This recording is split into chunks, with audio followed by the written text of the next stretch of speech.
AITA for refusing to take back my cheating wife after she left me in front of our kids? I'm Daniel Miller, a 34-year-old man, and until recently, I was married to Paige, 32, for 8 years.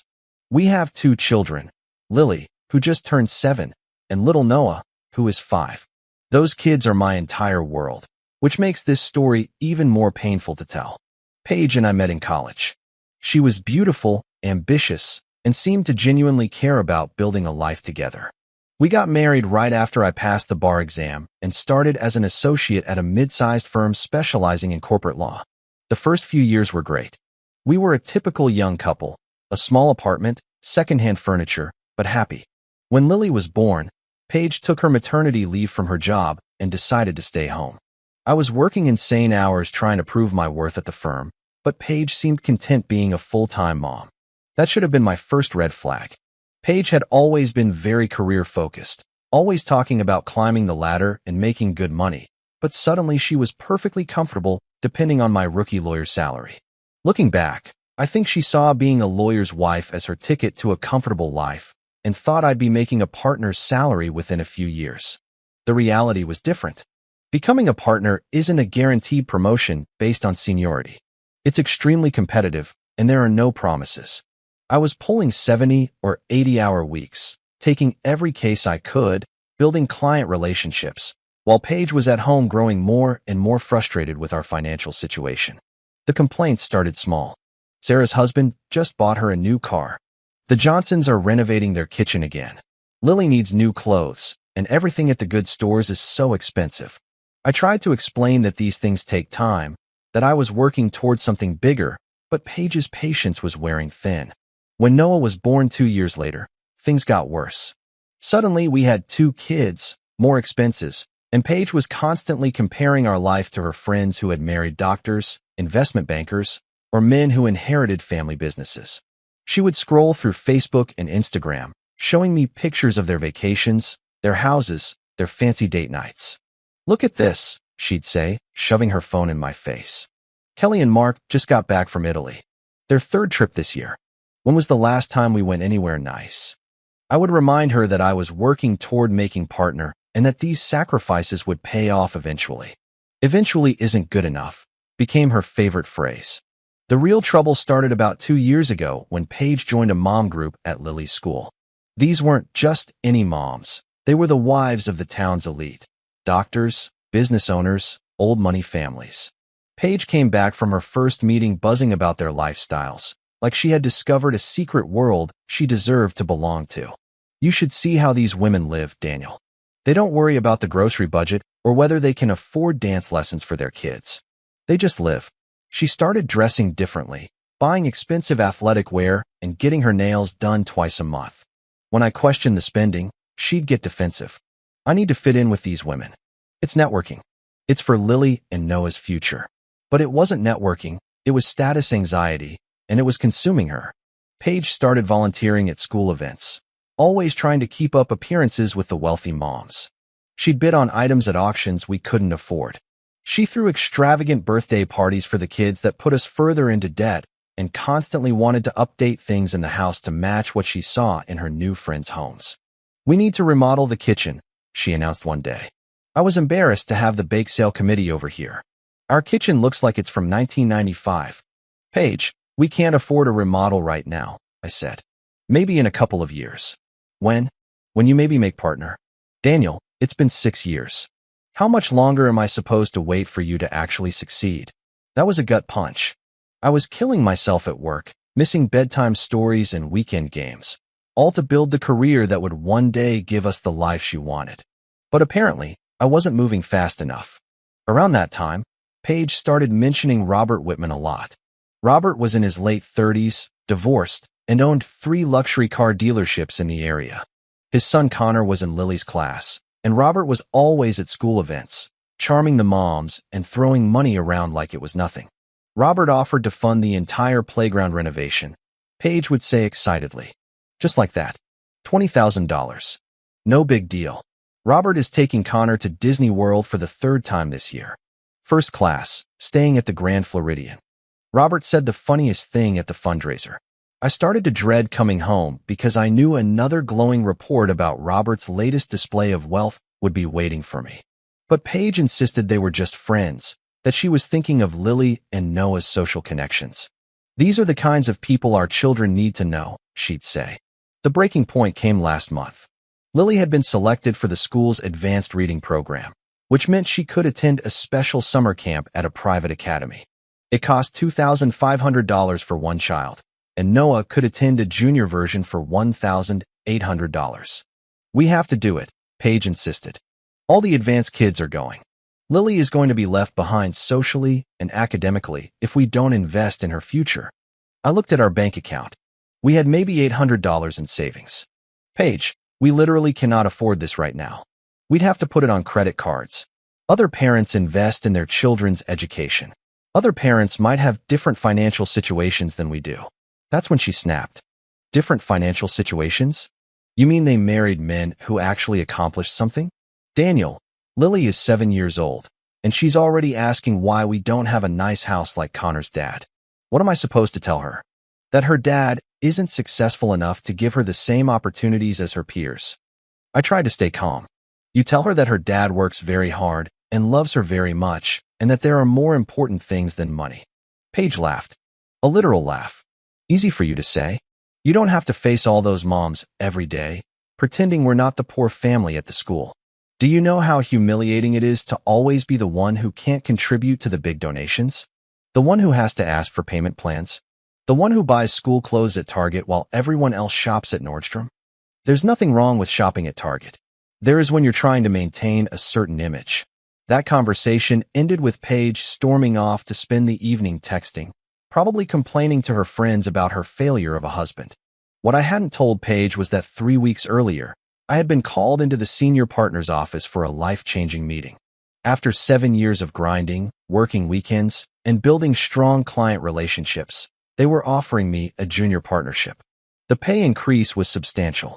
We would go from my salary of $95,000 a year to $185,000, plus a share of the profits that could add another $50,000 annually. I should have been celebrating. I should have rushed home to share the news with my wife. But something stopped me. Maybe it was all the conversations about money, all the comparisons to other men, all the digs about my lack of success. I wanted to see what Paige would do if she thought our financial situation wasn't going to get any better. I wanted to know if she married me, or the idea of what I might one day earn. So I told the partners I needed 2 weeks to think about it. They were surprised but agreed to wait for my answer. Over those 2 weeks, Paige's behavior grew progressively worse.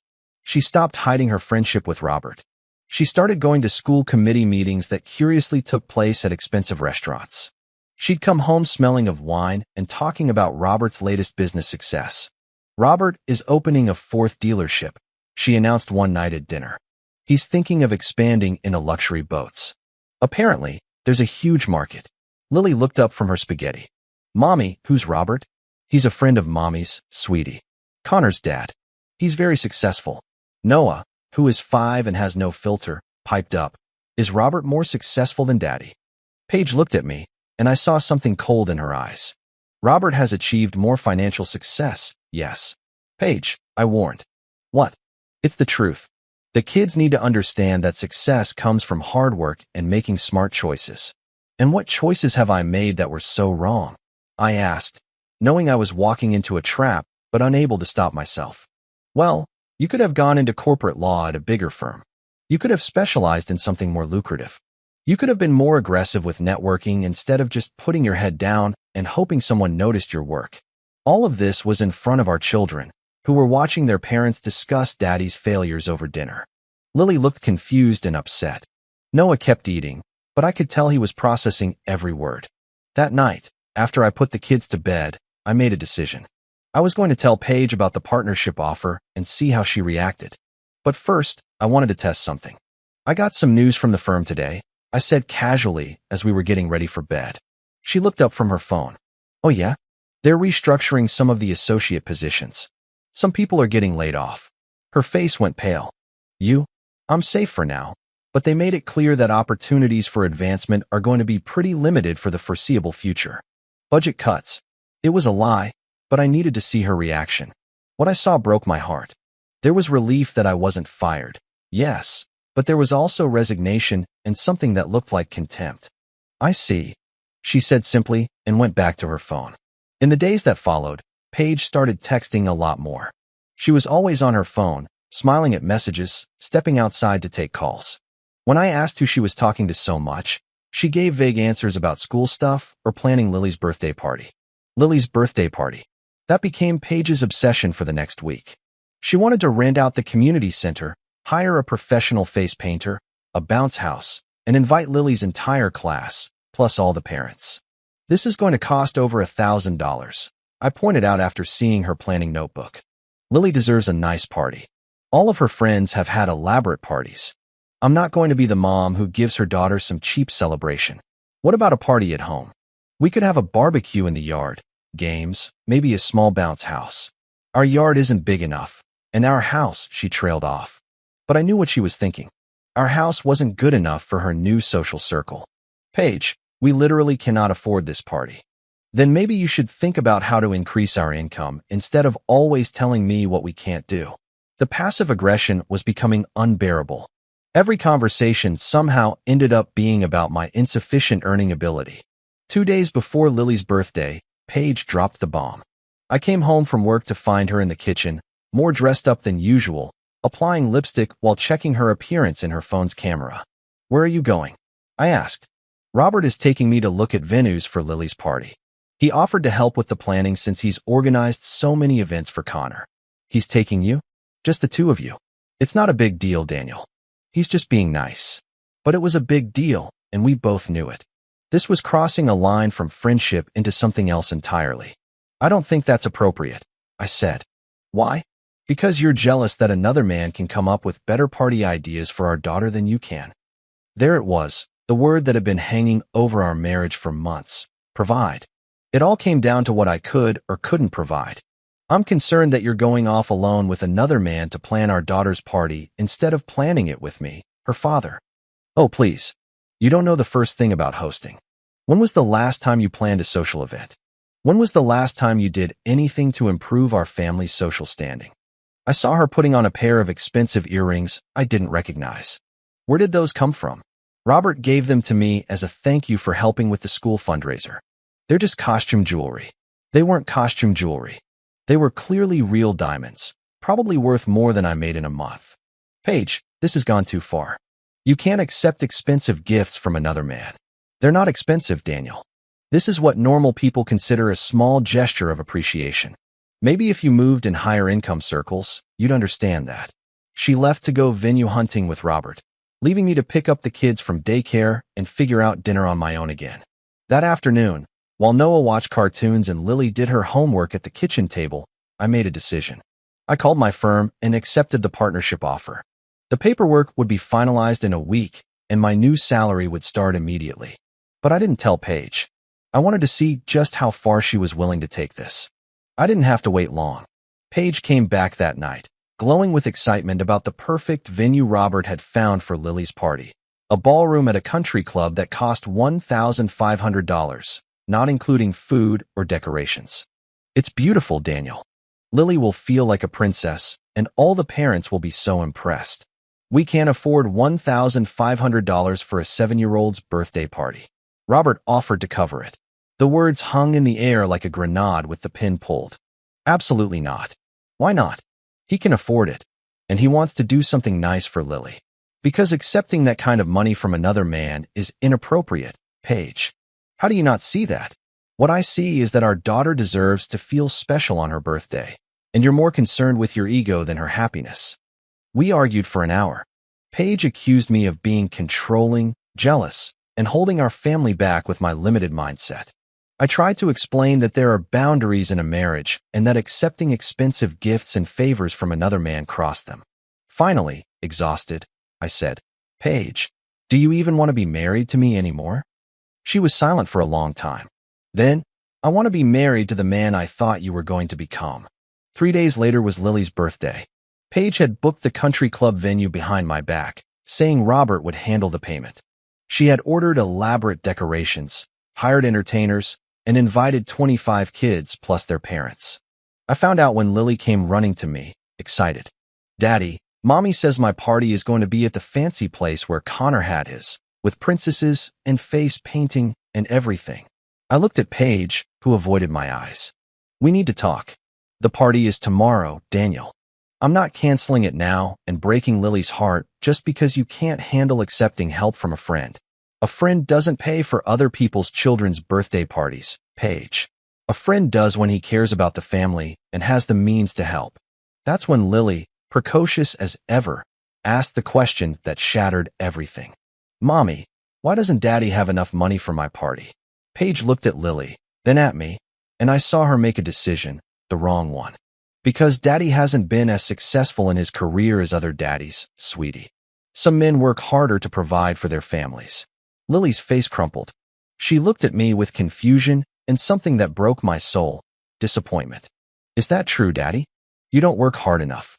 I knelt to her level, trying to keep my voice steady while rage burned in my chest. I work very hard, Lily.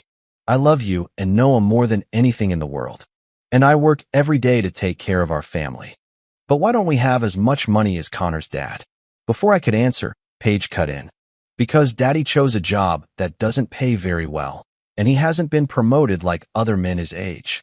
Just then, Noah, who had been coloring quietly, started to cry, not because he understood the conversation about money, but because he could feel the tension and see Lily's distress. I pulled them both into a hug, trying to comfort them while Paige stood there, looking more defensive than remorseful. It's okay, I whispered to them. Mommy and Daddy are just talking about grown-up things. You two are the most important things in the world to us. But the damage was done. Lily kept asking why we were poor, why Daddy's job wasn't good enough, why other families had more money. Noah was clingy, sensing that something was deeply wrong. That night, after spending 2 hours reassuring the kids and putting them to bed, I confronted Paige. What you said to Lily today was unforgivable. I told her the truth. You told a 7-year-old girl that her father is a failure. You made our children worry about money and feel ashamed of their family. What is wrong with you? What's wrong with me? What's wrong with you, Daniel? We're living paycheck to paycheck while my friends' husbands are buying them cars and taking them on European vacations. Lily's classmates live in houses 3 times the size of ours. I am tired of pretending that this is okay. So you've decided the solution is to humiliate me in front of our children and take money from another man? The solution is for you to face reality. You've been at that firm for 7 years, and you're still making the same salary you were as a first-year associate.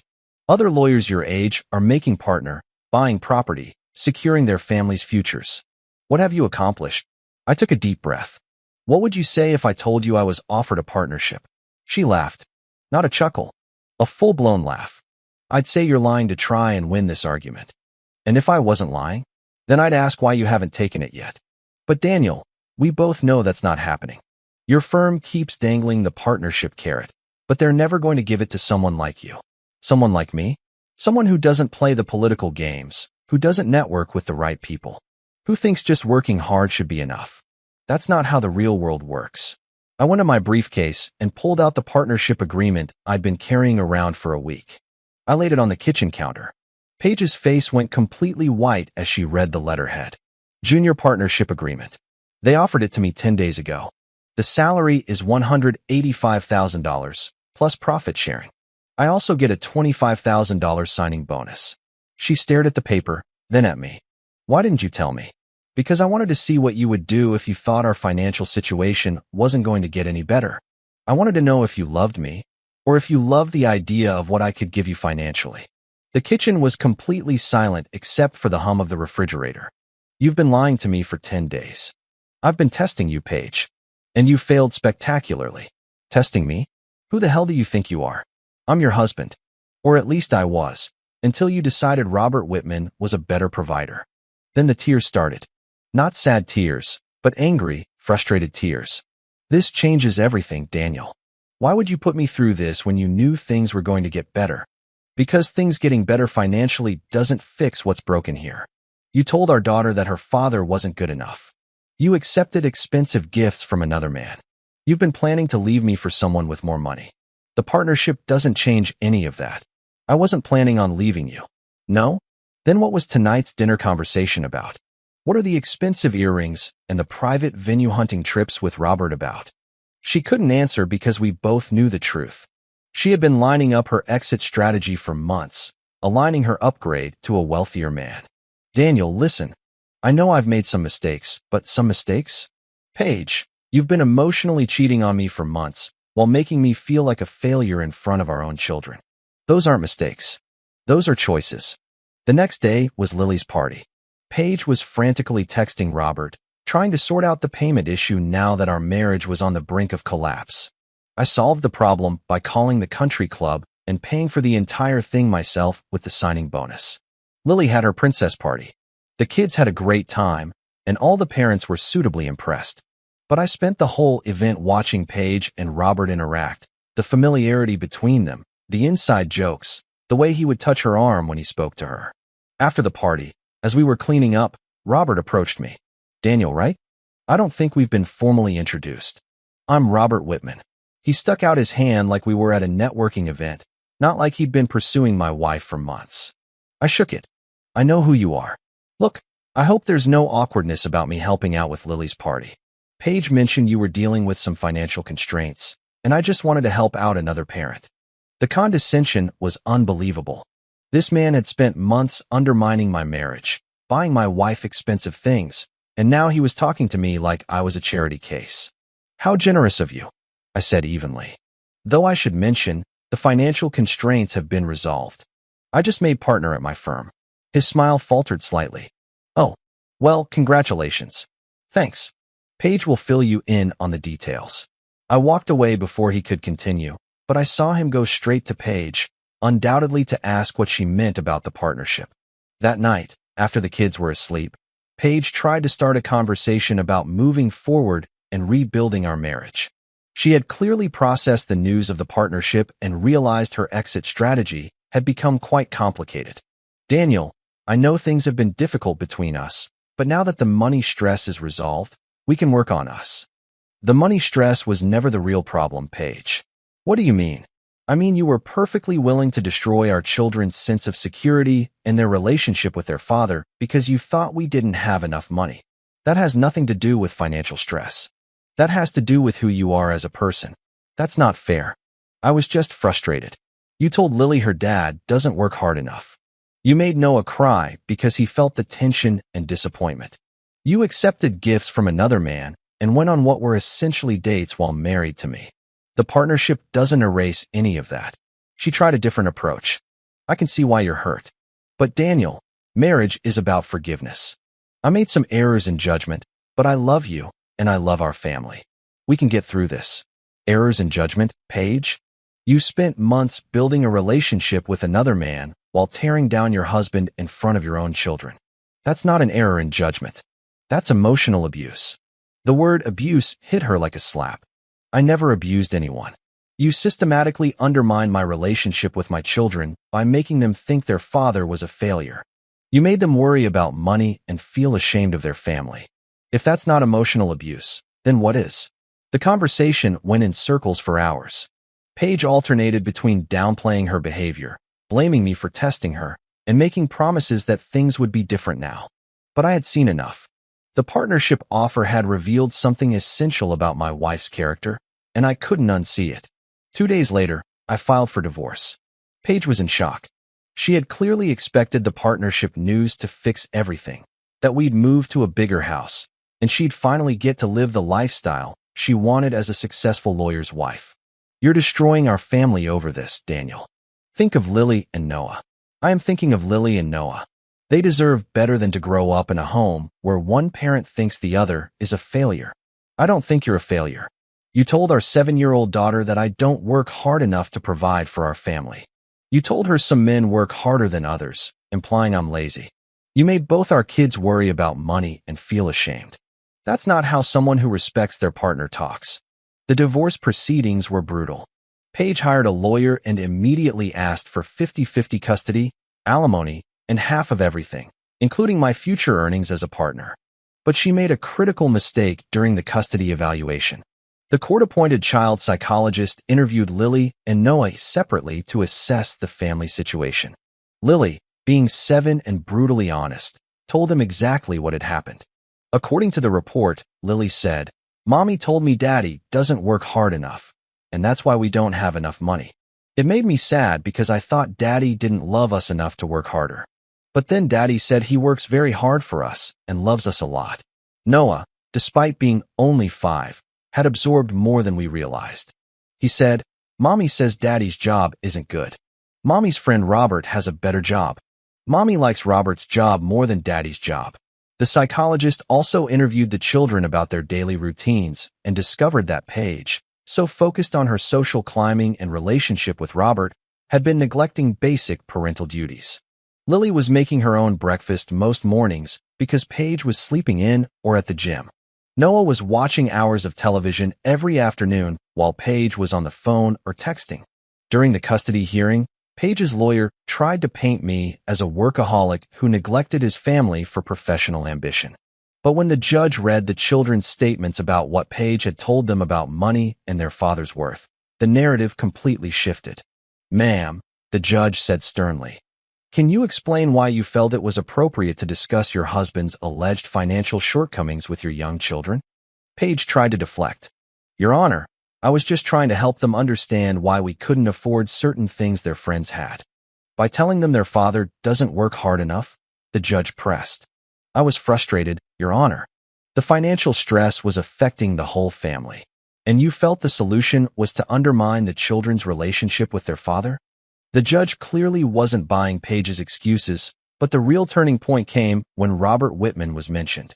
Paige's lawyer made the mistake of arguing that she deserved primary custody because she had a support system that would provide stability for the children, including friends who could help. When pressed, they mentioned Robert's involvement in Lily's birthday party and his mentorship of the family. I saw Paige's face fall as she realized what was coming. My lawyer had done her homework. She presented evidence of the expensive earrings, the private dinners, the constant texting, and Robert's payment for Lily's party. She framed it as a pattern of Paige prioritizing her relationship with another man over her children's emotional well-being. "Your Honor," my lawyer said, "Mrs. Miller has been so focused on pursuing a relationship with Mr. Whitman that she lost sight of her children's needs.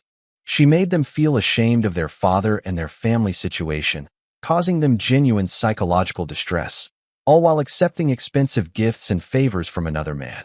The judge asked directly, "Ma'am, what is the nature of your relationship with Mr. Whitman?" Paige faltered. "He's a friend, Your Honor. A parent from my daughter's school. A friend who buys you expensive jewelry and pays for your daughter's birthday party.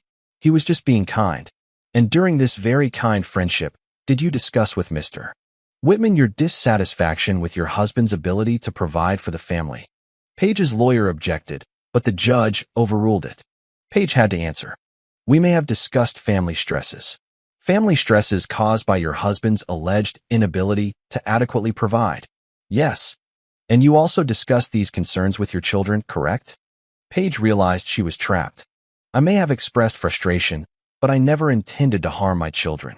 The judge looked over the documents in silence for a long moment. "Ma'am, the evidence suggests that you have consistently prioritized your desires for a more affluent lifestyle over the emotional well-being of your children. You made them feel ashamed of their father and insecure about their family stability. You pursued an inappropriate relationship with another man while you were married. You accepted expensive gifts and allowed him to pay for family expenses.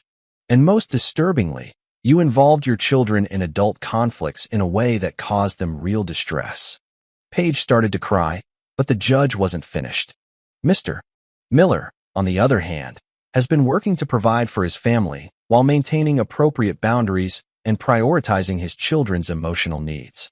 The fact that he was offered a partnership but chose to observe his wife's behavior before revealing this information demonstrates a remarkable amount of restraint and insight into the family situation. The judge awarded me primary custody, with Paige getting supervised visitation on alternate weekends until she completed family therapy and demonstrated she would not continue to undermine the children's relationship with me. Paige was also ordered to pay child support based on her earning capacity, which the court determined was higher than her current part-time job, since she had chosen to stay out of the workforce while pursuing other interests. The request for spousal support was denied entirely. The judge stated that the inappropriate relationship Paige had pursued during the marriage and the emotional harm she caused the children made her ineligible for support. Walking out of that courtroom with primary custody of my kids was one of the best moments of my life. Lily and Noah would live with me full-time, in a stable home, without hearing derogatory comments about their father. Paige was devastated. She had lost her kids, lost her meal ticket, and was now facing the reality of supporting herself without the partner-level law firm income she had been counting on. But the story doesn't end there. A week after the divorce was finalized, Paige found out the hard way that Robert Whitman wasn't the prize she thought he was. Apparently, his interest in her was specifically because she was a married woman who was dissatisfied with her financial situation. Once she was actually available and in need of financial support, he lost interest very quickly. Paige called me 2 weeks after the custody ruling, crying and asking for another try. "I made a mistake, Daniel. I see that now. The kids need their mother, and we were a family. We can't try again, Paige. You made our children feel ashamed of their father because you thought we didn't have enough money. When you found out we did, you wanted to come back. That tells me everything I need to know about your priorities. That's not true. I love you and the kids. You love the idea of being married to a successful lawyer. It's different." She tried to reconcile several more times, even showing up at my office and at school events. But I had seen who she truly was when she thought I couldn't provide the lifestyle she wanted, and I couldn't forget it. Lily and Noah are thriving now. They live with me full-time in a house I bought with my partnership bonus. It's nothing too fancy, but it's ours, and it's comfortable. They see Paige every other weekend, and she has completed the required therapy. But the supervised visitations have been extended because she still makes inappropriate comments about money and daddy's success in front of the kids. Just recently, Lily asked me why mommy doesn't live with us anymore. I told her that sometimes grown-ups make choices that hurt the people they love, and when that happens, families have to change to keep the kids safe. "But you would never hurt us on purpose, right, Daddy?" "Never, sweetie. You and Noah are the most important things in my world." She hugged me tight and said, "I'm glad you work so hard for us, Daddy. I never thought you didn't work hard enough." Kids are resilient, but they also remember everything. Lily and Noah will always remember the day their mother told them their father wasn't good enough. They will also remember that I was there to comfort them and tell them they were loved unconditionally. As for Paige, the last I heard, she's working full-time at a firm downtown. She lives in a small apartment and dates occasionally, but nothing serious. Robert Whitman moved on to pursuing another unhappy, married woman, probably feeding her the same lines about how she deserves better. The partnership has been everything I'd hoped for. I make good money, I'm building a reputation in corporate law, and most importantly, I can provide for my children without stress. But more than that, I've learned the difference between someone who loves you and someone who loves what you can do for them. Comment. This story reminds us that true wealth is not measured by the balance in our bank accounts, but by the integrity and love we devote to our families. While status may be fleeting, the character we build through hard work and genuine care for our children lasts forever. Let us learn to value partners who stand by us during the climb, rather than those who only want to enjoy the view from the top. Cherish those who love you for who you are, because that is the only success that truly counts.